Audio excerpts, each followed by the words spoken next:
We're starting Tuf Kuf Nun Beis.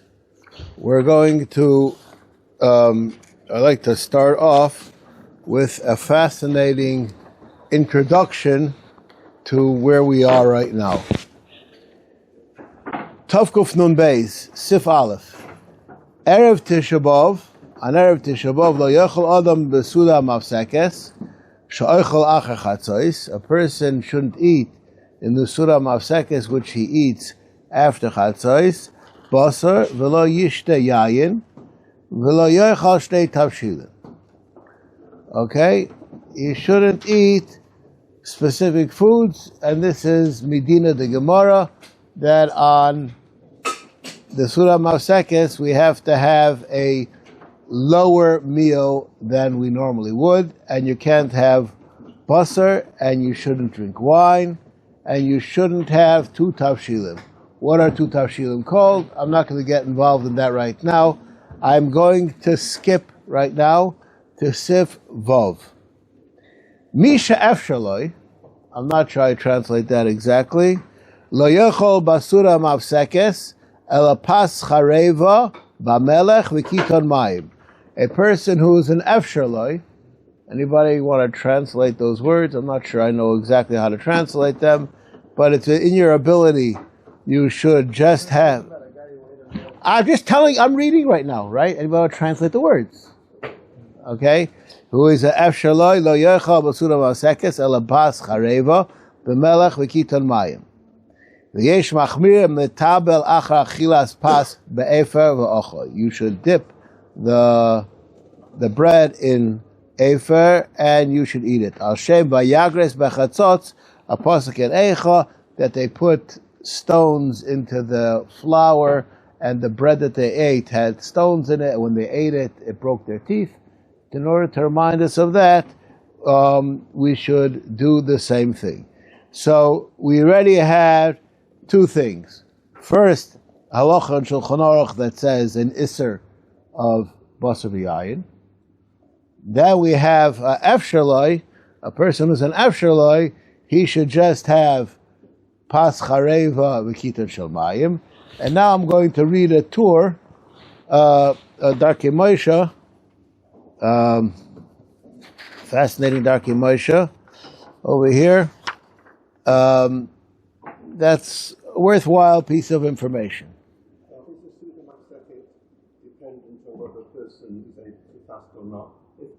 Not fasting for a reason, for a health reason. You should still eat the Seudah Mafseket, yes. Okay.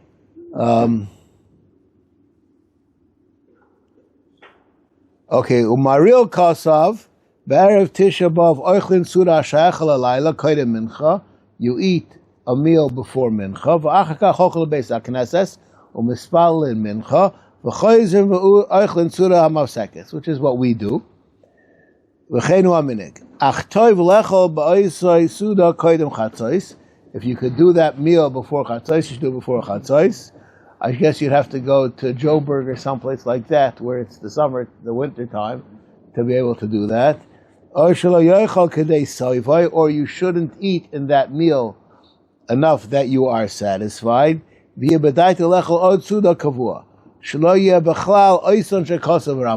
shouldn't be included those people which the Ramban brings, Tahave Bitnam Beten Rishoyim.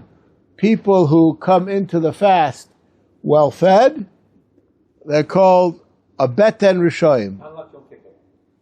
We're going to get to it, we're not finished yet. V'noagim b'chol ha'machoymois, laharbos ksas b'Seudah zhu, she'oichlin koydem mincha. We are makbid to eat a lot, right? Rak nizhar mi basar v'yayin.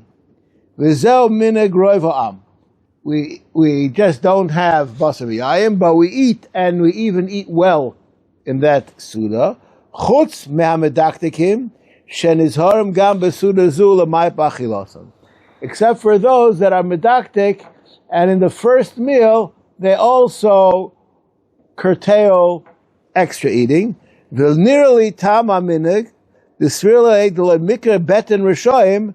It's not called Beten Rishoyim. Rakish ha'oichlin basar v'yayin. Only if you had basar v'yayin. Avashar minim yesh laharbes. Dumya the Erev Yom Kippur. Just like Erev Yom Kippur, Marbin B'Seudah, Kedei Sheyochlu Lis'anos, they should be able to be fasting, V'lo Yazik Lahem HaTainis. Okay, so we should be eating a lot in order that the tainis shouldn't affect us negatively. V'raya Ksas Mi Medrash Eicha Raposi, and there's a raya to this from the Medrash Eicha, the Amro Yeshisu Bo Yesh Shar, Ginos Shoisei Shichor, Elu Yisrael Sha'oichlu B'Shoisim, U'Mishtakim B'Erev Yom Kippurim, V'Erev Tisha B'Av, V'Achar Kach Korim Nechel. Mikol Mokom, Shomer Nafsha Yirchak Mizeh, Ki Kedayu Beis Elokeinu La'abed Olav Seudah Achas Bashana. You should miss out on one meal a year. V'day she'yil adam v'ochel kedei tzarchoi, kemo shar ha'am. You should do like a mini koshet and eat what you need. V'lo laharbois b'seudah klal. That's the question which I'm going to ask. Okay, but we just said it's kedai the Beis Elokeinu to not have one Seudah. Okay, now as far as I know, on Tisha B'Av, you're missing, probably most people are missing 3. You miss, right, a night meal and 2-day meals or something like that. So what does he mean that you should miss one meal? Okay, and we already I'm just going back to my original question. What would you say our chiyuv on the Seudah Mafseket is? We had a halacha, yesh misha'efshar, hamedaktikim. We already have, I think, 5 different levels of Seudah that are applicable. Now, I would just like to quote the Gemara in the end of Tainis, just to bring this question to the forefront. The meal of the Seudah Mafseket, the Gemara tells us, is supposed to be eaten bein hatanor l'kirayim. It's supposed to be eaten someplace which is, Rashi says, it's the lowest class place in the house. And the Moira who ate he ate his meal there. He said, Zeu Sudas Tisha B'Av. Zeu Sudas Tisha B'Av. That is Zeu Erev Tisha B'Av, right? Why is that Sudas Tisha B'Av? And what does he mean when he's saying it's Sudas Tisha B'Av and he's eating it in that fashion? What's going on over here? That's the question which I would like to start off the subject of Tisha B'Av. We're about to learn about Tisha B'Av, so it's worthwhile that we should have some kind of a understanding what's going on. And there it's explained the reason why it's called a Sudas Tisha B'Av, because he ate it Bertanu L'Kirayim, which is the place where an Ovil B'Shas Shemeisoi Mutulafonov eats. In other words, this is the lowest place in the house, and the Seudah Mafseket is Be'etzem the Seudah of Tisha B'Av. Since Gil was worried about Yom Kippur, I would just like to tell you it's the exact opposite of Yom Kippur. The Seudah Mafseket on Erev Yom Kippur is really the Seudah Yontif of Yom Kippur that's eaten on. Okay. Now here also, this is the Seudah that has to do with Tisha B'Av, the Seudah of Meisei Mutal Lefanov. On Tisha B'Av itself, there are 2 different parts of the day. There is before Chatzos and after Chatzos. And before Chatzos has the halachic status of Meisei Mutal Lefanov, and after Chatzos, it's already after the status of Meisei Mutal Lefanov. That's why we already put the preichas on, and you're allowed to sit on a chair. I'm not going to get involved in all the halachas that come out of this idea, but there's an aspect of Meisei Mutal Lefanov which demands a Seudah, and this is the Seudah of Tisha B'Av that we're eating. Okay, so just would like to mention another fascinating thought about the Seudah. I don't want to learn all the halachas of Seudah Mafseket. We did about 4 or 5 years ago. I would just like to share with you a halacha which every year when I see this halacha, I say, this is something that needs to be thought about. Yesh li zoher shelo yeshu shloisha lechol b'seudah mafseket shelo yischayvu b'zimun. People, that's ches. A person should be careful not to have a zimun by the Seudah mafseket. Al kol echad yeshiv levadoi v'yivorech la'atzmoi. Okay? Says the Mishnah Berurah. Ubidiyeved, afim yashu shloisha lo yazminu d'lo chashivi kviyas. Even if they did do it, you're not Mukhoyed in Zimun, because the halacha, this is like a fascinating idea, which I think is very far from people in today's day to understand. In order to be Mukhoyed in Zimun, you have to eat together. Eating together is not a geographical question. It's a social idea. Right. So now the question is, but I did. So does the halacha that you're not supposed to make it that you didn't, or not? There's a Mukhoyed hapoiskim on this issue. The Mishnah Berurah's psak is that we say that it's like you didn't eat together. I just give what I call a very simple understanding of this. If you go on the bus and you're so unlucky that you got stuck in the intercity bus on the back seat, that there's 5 seats across. Okay? Now, and everybody takes out their sandwich and they eat. Is there any reason why you should be Mukhoyed in Zimun? Right. Now, when I was in Lakewood, I don't know what goes on in Lakewood nowadays, but probably in the Mir Yeshiva, it's a similar idea. There are different times that different people eat lunch, and normally people eat at the same table with the same people every day. It's not that there's no halachas to this. It's just that's what comes out. So there becomes a certain kind of a relationship that you have with these people, since you eat lunch with them every day, and there it becomes questionable if you are Mukhoyed in Zimun automatically or not. Do we see you on the bus, or do we see you at your dining room table? So I'm not going to get right now involved in that question. I'm just saying this is a fascinating question, which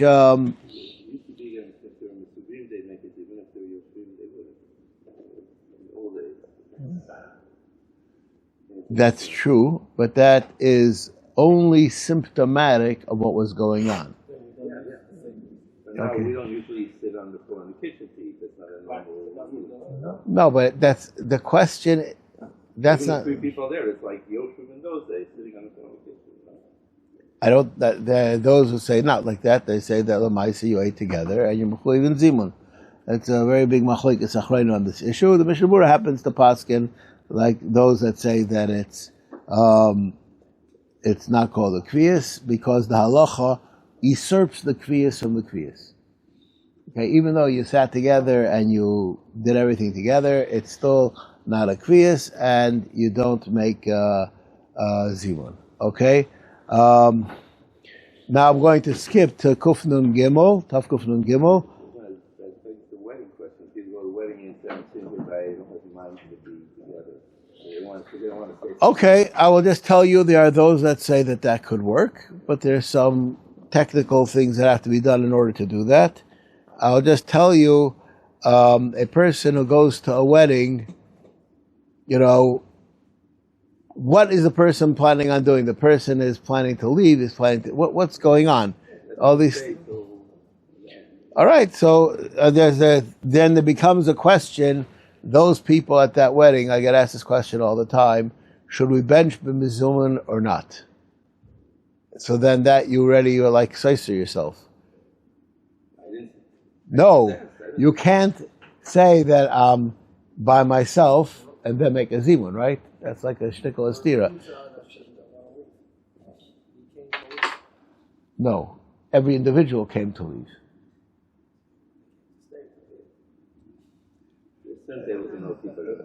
That doesn't make a difference. But if you washed not being part of the simcha, so then how are you making a zimun?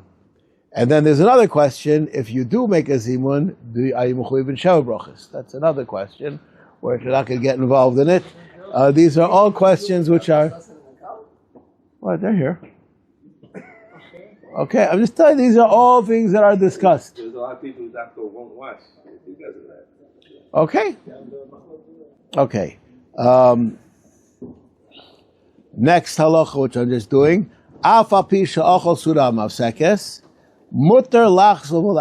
Even though a person ate the Seudah Mafseket, he's allowed to eat afterwards. Unless he made a direct Kabbalah that is not going to eat, he's starting the fast. The Kabbalah balev and a Kabbalah atzorch loheitzi b'svasav. He has to say mefurish that he is starting the fast.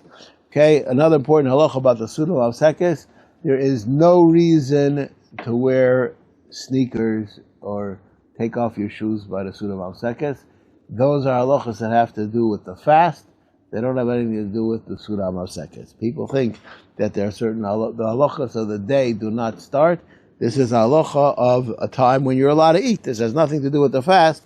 This is getting you ready in the mood for the fast. Okay?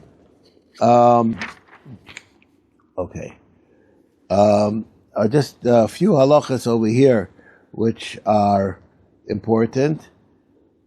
I would just... I was in Seudah today, and someone came over to ask me a question. There's a well-known halacha that you're not supposed to give presents on Tisha B'Av. Now, why you're not supposed to give presents on Tisha B'Av? This is learned out of halacha that Shilas Shalom is aser on Tisha B'Av. It's at the end. Ein Shalom Shalom L'chaver b'Tisha B'Av Sif Chaf. Tavkuf Nun Dalet Sif Chaf. And people are unaware and they give you shalom. You answer them tersely. Response. Okay. So the Mishnah Berurah says, you're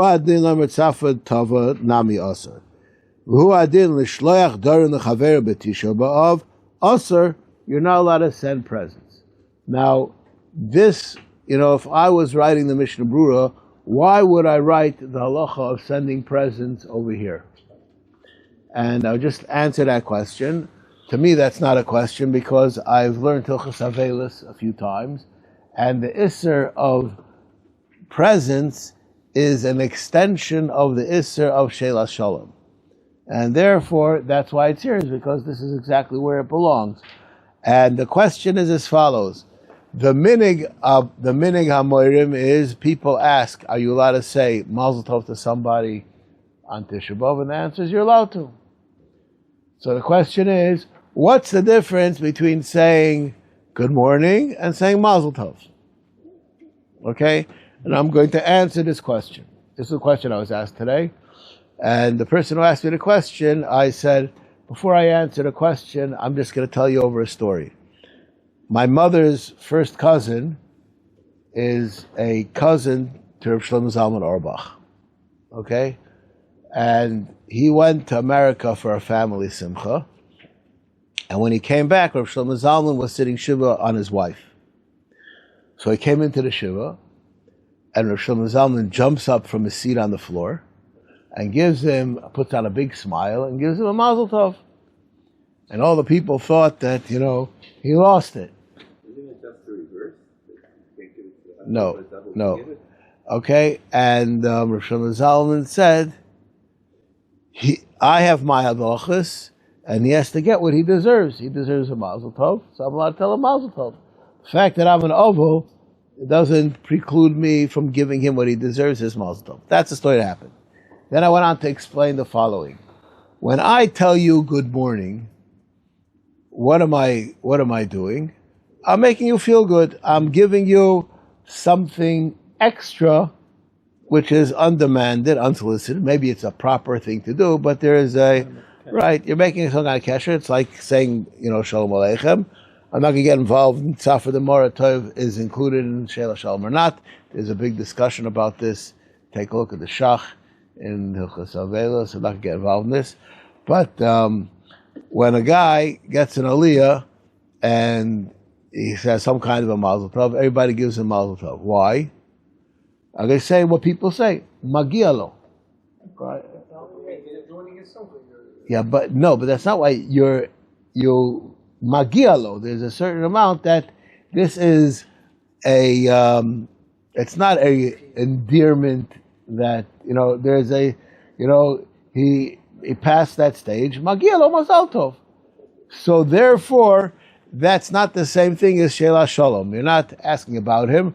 You're just giving him that which he needs. And that's why there's a difference between the two things. At least according to some Achronim, this is the difference. And people are not aware of this. People answer the phone on Tisha B'Av. They answer it the way they do all the time. That's not what's supposed to be done. Okay? Lo yelech litaya bashuk kedei shelo. You should not say that. Okay, they can do that. Yeah. Okay. All right. The next halacha I would like to mention is, I was asked a question today, and I'm just going to repeat the answer. Someone called me up and asked me about working tomorrow after Chatzos. I recall in the past that I've seen a source to say that you should not work after Chatzos on Tisha B'Av. This year I went to find such a source. I didn't find it. It seems that most poskim say that there's no isser to work. I'm talking about work, as in work. Okay, that's on Tisha B'Av. That's the next halacha. Okay. This is but on Tisha B'Av itself, the halacha is different, and we'll just leave it at that. Okay. I would like to right now discuss a question which is a great debate amongst the poskim. This year, Tisha B'Av falls out on Thursday. And after Thursday always comes Erev Shabbos. And that causes people to be belachats. And from the questions which are asked all the time is about doing laundry, about all the halachas. When does that stop on this year? So I would just like to give a little bit of a background. The halacha is that it stops as soon as it's nightfall. The minig is that we carry on these halachas of tispores, kvisa, rechitza until chatzos. But that's not a halacha, that's a minig. Why am I pointing that out? I'm pointing that out is because when there is reason to be mekel, you have to know if it's a halacha or it's a minig. If it's a minig, then it is more of a reason that one can be mekel. That's the first thing that you have to know. All right? Now, the second thing that you have to know, and this is a fascinating subject. We discussed this on Friday night in Shul, probably about, half a year ago, I'm not sure, when we were learning Hilchos Erev Shabbos, the subject of washing clothes on Friday. There's a very big machlokes haposkim if the Takonos Ezra was to wash on Thursday, or is that you shouldn't wash on Friday. Right? No, there's different ways, different achronim, they understood that Gemara in Bava Kama in a different way. And there's a Taisus seems to say that you're actually even allowed to wash clothing on Tisha B'Av when it's on Thursday because of the halacha of Takonos Ezra. And the Taisus seems to say that that's mutter. The Ran disagrees, and Shulchan Aruch paskins like the Ran. However, there's already a basis to say that Thursday night it should be mutter, because the poskim who discuss Takonos Ezra and these other things in Hilchos Shabbos, they say that Thursday night is part of Thursday, not part of Friday, for these things. And this has to do with the halacha on Erev Shabbos. You're supposed to, even before davening, if necessary, go to buy the things that you need for Shabbos. The Zman of Achona for Shabbos starts on Yom Shishi Baboker. It doesn't start on Yom Chamishi Balayla. And therefore, the halacha of washing your clothes is Thursday night appropriate. Being that that's the case, that's where some poskim already are saying that you're allowed to wash on Thursday night. Now, one second. Mission Friday talks about opening the stores more on Thursday. Because of Shabbos. Yeah, that's true. So it sounds like Thursday is preparation. No, I don't think so. That has to do with things that have to be bought in advance, and that's just the commerce that's necessary for that day. That's all. But Be'etzem, the Halachos Shabbos says clearly you're supposed to buy on Friday, and if you can't buy on Friday, if it's not going to be around on Friday, then you're allowed to buy it on Thursday. That's what the Halachos Shabbos is. That halacha is talking about the people who have to sell. If they're going to be selling things that are necessary on Shabbos, they have to make sure that it's available for the people when they're going to need it. And when Shammai buying Sunday, it was a nice one would be for Shabbos. Yeah. Unless they found something nicer afterwards. No, but that is a question. The halacha of when to prepare for Shabbos is a different question. Then you have a question if you see something or you can buy something in advance, when you should buy it. But when am I use this as an example, probably from the things that, I have a friend of mine who's a very big Baal Halacha. And recently, I was in his house on a Thursday night, and I walked into the house, and the Shabbos table was set. And, what? Okay, so I asked him, what's this? He says, covered Shabbos. I said, you have your head screwed on backwards. So he says to me, why is that? I said, because this is written about already. I'm right now reading to you a Shari Tshuva in Siman Reish Samach Beis Sif Aleph. Okay? Shulchan Aruch says as follows. Yisader Shulchanoi v'yatzia amitois v'yisake kol inyoni abayis kidei shimtzeenu aruch u'mesuder b'voi b'beis hakneses. A person should prepare for Shabbos. I think that's how we translate. Says the Shari Tshuva, Hanochoin l'saken hakol miplag mincha koidem ksas o acher kach ksas v'loi b'yom hashishi baboker o la'eis erev mamish shirikas hagdoilo birkei yosef. So there is a time which is appropriate for a person to prepare for Shabbos. Now,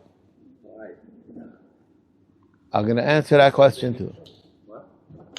It has to be that when I see you working, it's apparent that you're doing this for Shabbos. Not that I could figure it out. I'm making a big pot of chicken soup, for Shabbos. Excuse me. What did I say? Besides cooking, and if I'm setting the table, you don't know what's for Shabbos? You know what? You could write your own shul. I'm just telling you, this is what it says. I answered your question before you asked it. About setting the table?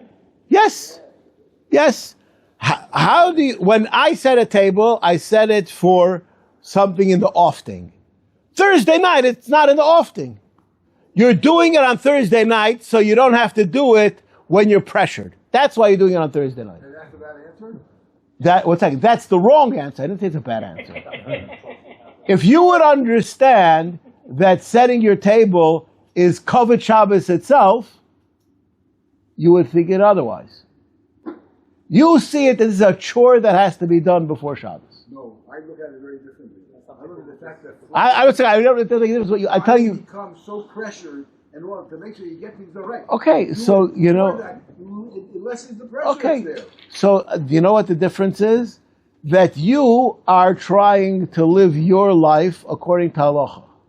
But if you would make your life an outgrowth from halacha, it would be different. If you knew that this is the time that it has to be done, then that's when you would do it, right? Now, you say, if I have all the time in the world, why shouldn't I do it when I'm less pressured? But if you realize that there's a time that it should be done, you would do it in that time. You don't, I'm speaking to you, not you in particular, people just assume that these are things that have to be done. If you would understand that setting your table for Shabbos is a mitzvah, then that would automatically change your whole attitude. First, it's a mitzvah, and it's a mitzvah that has a time that it should be done. Then you understand. So if you can't daven Ma'ariv in the Shlish Rishon of the Laila, you could daven it afterwards. But it doesn't mean that there's not a time when you're supposed to be davening Ma'ariv, right?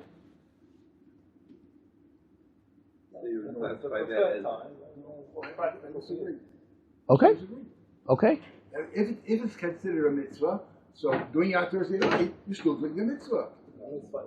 And I don't see why the mitzvah should be. You don't see why, but you'll have to learn these halachas be'ir and you'll find out. Not only that, the Mishnah Berurah shita is that a person should take 2 showers on Friday, one around Chatzos when he goes to the bathhouse, and then again before he changes into his big day Shabbos.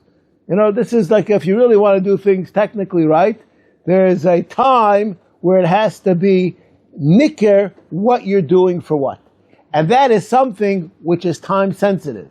Anything that you did in advance is not time sensitive. If a person has time, would they go to their flight in the airport 24 hours in advance? Why not? You'll be there on time. There's no mitzvah involved. Exactly, but mitzvah requires to do it Friday afternoon. No, it's if you understand. Going to the airport is not a mitzvah. Okay. Okay. Well, this is a question. Why is there halacha in Shulchan Aruch that you should do your shopping on Friday? I don't know. Okay, but there's such a that. I would think because in those days they had no refrigeration. They had no refrigeration, so they got fresh food. Yeah. It's obvious doing it for Shabbos. One would have felt like it. That's the house. Okay. Well, I'm just telling you that there is Reish Samach Beis Sharei Tshuva Aleph. Okay, it's a good piece of information because this is against what everybody thinks, and it's ba'etzem, it's a double portion. Okay. Does this go with the Zohar that says you're not supposed to do any halachas from Chatzos? You're supposed to not do any real halachas? Yeah, I think it goes so. So many stories How are you about going to do all the preparation without the halachas?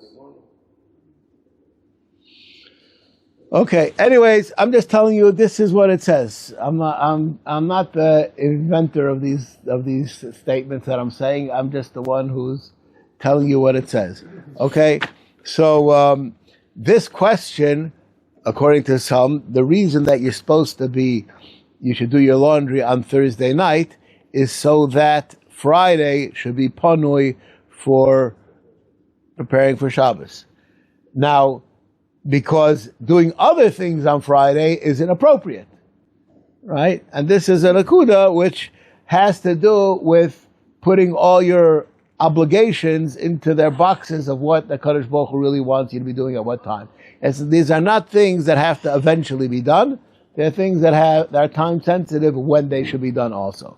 Okay, so I'm just saying, so there are those who say that Thursday night it's permissible to do wash, because that's already covered Shabbos. This is divided into 2 camps. This opinion by itself. There are those who say, therefore you could do all your wash on Thursday night, because Thursday is the time to do wash and not on Friday. And there are those that say that it's enough to be mata you to do your Thursday night wash for Shabbos. But your other laundry, there's no reason to be mata it. Okay? Now when that should be done is another question. What? The other laundry that you have.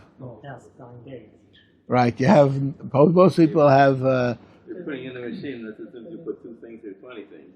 Okay, all right. I'm going to answer that question. I think we answered it really a little bit last week.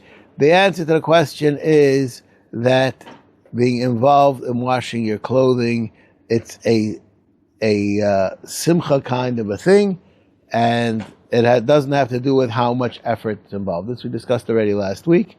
And I will just say that many places can say that if you're already doing for Shabbos, you could put into the washing machine other things also. But that is being that it's only a minig, that's it's involved in that concept. When? I lost your question. I didn't give an opinion yet on the subject. I know I'm right now doing the sources. Okay, we'll get to my opinion on the subject in a minute. Okay, now. Where's the chumrah line? The chumrah line of doing it. I don't know what the could that you're talking about is. If you could do it on Thursday night already, is that like you could, but it's better to wait till Friday, or it's okay? So there are those who say that you should, and those that say that you could. Right? That depends on what the reason that. Right. That depends on that idea. Okay. Now, there are those who are very strong, and they say there is no such thing as Friday morning. And those who say that, they list all the poskim who say Friday morning, and then they blow it out of the water. For what? They can start washing your clothes on Friday morning. No, they said that you're allowed to do things on Friday morning because it's Erev Shabbos. Just Friday afternoon. Right, and the reason why they blow this out of the water is they say none of these things were done at night in the olden times. I don't know if anybody here even knows what a washerwoman is, but that was a job that took a whole day. Washing clothing was you didn't throw it into the washing machine and take it out an hour later. That wasn't what was going on. It was a whole process, and it took many hours, and it wasn't something that was done at night. It was never done at night. So when they said it's mutter b'yom shishi b'boker, they meant that the whole halacha doesn't apply when it's Erev Shabbos. That's how some achronim learn. That the whole halacha doesn't apply. Why did they say Thursday night? Because that's nobody who washes clothes at night, right? That's that's why everything is mutter right at night. There are those who have that opinion. They waive this min on this. Right, because they waive this min because of Kavod Shabbos, so therefore everything is mutter, and you're allowed to do everything already at night. That's the Shita Sidi Yavitz, and there are many poskim who go like that, and this extends itself. I was already doing things at night. He says everything after the fast, everything is mutter. He doesn't say, he just says after the fast, everything is mutter when it's Erev Shabbos. He doesn't discuss what people did. He just said that the halacha, the chumrah of the mini doesn't apply. So now, it also meant in his times that you did everything in the morning because, there was nobody who was doing it at night. Now this, one of the things which this is very nogea too, is taking haircuts. There's laundry, that there's a backup. People have a problem with laundry. But haircuts is not, most people could probably work it out to be able to take a haircut on Friday if they need a haircut. But they're saying, but the bottom line is, it seems to me, the majority of Kamat, all the Paiskim, even though there are some that are Machmer, that you have to do it only on Friday morning. In my opinion, I think you could do whatever you need for Shabbos, you could do for sure on Thursday night. And if you're Tzat Balachatz, you could even do other washes also. Whenever the fast is over. When is the fast over? Yeah. What's included for Shabbos preparation? What are you talking about? Would it be taking a shower as well? Yeah, well, I'll just tell you, when are you supposed to take a shower for Shabbos? Okay? Yeah. And if you did that, you wouldn't be able to take one on Friday. No, you're allowed to, okay, there are many places, if you're asking halacha l'maisa, I'm speaking to this olam over here, I would say you could all take a shower on Thursday night. Why? Because I would say all the people over here probably suffer in the 9 days by not taking a shower every day. And being that Tisha B'Av night, it's only a minig. It's even a regular year, it's only a minig. So there's reason to allow you to take a shower on Motzei Tisha B'Av. Kol shekain that there are opinions that say that everything is suspended. So if somebody here were to ask me that question, without getting too involved, I would say that there's reason to allow a person that needs a shower on what's Tisha B'Av to take. 9 days. Yes, that's for sure. Right, there's no reason to listen to music straight away. Right, as far as I know, there's no reason for that. No heter for that. Okay. All right, I think we're going to stop over here.